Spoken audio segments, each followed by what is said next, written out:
understand normal thinking. God. Some of these humans are quite amazing in their negative wallowing at lower levels.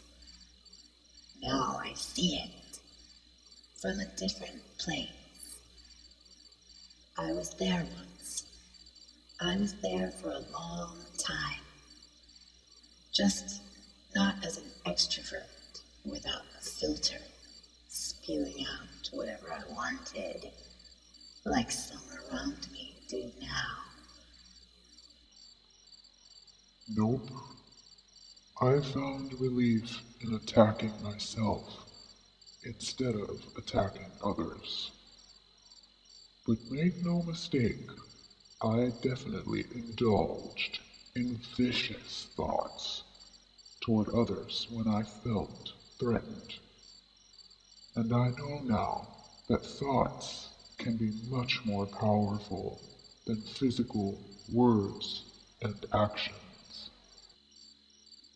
So I work hard now to be kind, to try to be understanding, to try to accept others for who they are and for where on their own path they are at the time.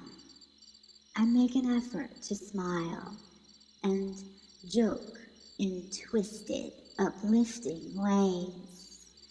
I try to step out of myself and think about others as I put together healing foods and drinks to share.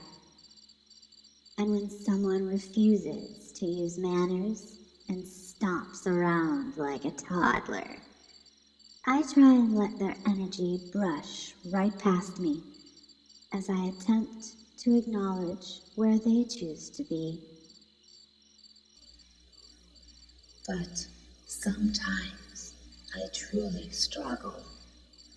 I struggle not to let my physical limbs whip out toward the negative beings around me. Violent visions flash in my mind of my hand whipping across their face as I giggle and tell them to get the fuck over themselves and use some bloody manners. I fantasize about caning them bloody and welted, using my sensual sarcasm to keep them over my lap for more, as they realize that perhaps pain is an illusion, a choice. I daydream about tying them up and throwing them in an empty room with no entertainment for hours and hours to spin in their monkey mind until calm is allowed in, so they can learn to appreciate all the wonderful things that are outside of that metaphorical room, outside of their fears. I want to make them understand how ugly and boring they are and their constant complaining. I want to scream at some to step out of their clinging flocks of judgmental fear that they call a religion of love. I thought religion was a way of joining together to celebrate love, or God, as they call it. And then others think they have figured everything out all by themselves, while no one else has, of course. And those beings can't hold my attention in this place where the more you learn, the less you actually know. Because information is infinite, and love, God, seems to be what we continually look away from and fear.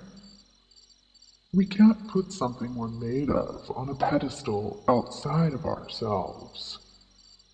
And how can the enlarged ego survive in a place where we are all one, and we all have access to all information? How can it dominate and control when we all work as a harmonious symphony of endless energy? It can't.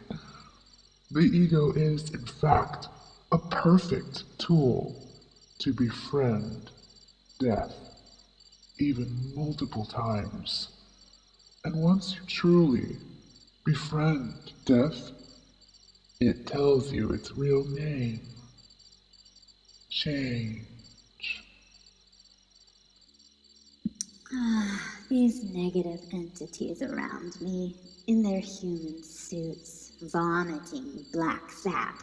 Well, I have been where they are, in my own ways, many, many times. Miserable, where so very little brought me joy. For decades, I woke up and dreaded being alive. I hated being in a human suit. I tried to leave this existence so many times in different ways, and I sought out so much physical pain just to distract me from my emotional pain. Suicide was always my romantic lover, to save me from this boring, disgusting place that was filled with humans that I despised. But somehow I was never able to abort my mission, and gratefully I am still here. Alas, awakening comes to each being in their own time. Some unfortunate souls do abort their missions before that happens. Or perhaps they are not unfortunate at all. Who am I to say? Maybe we just keep coming back like a video game with endless lives until we figure out how to get a little farther. I will just keep cleansing myself of others' sticky negativity as I continue to look up and out toward all of the beautiful things I can't even fathom yet that will come if I persevere with patience.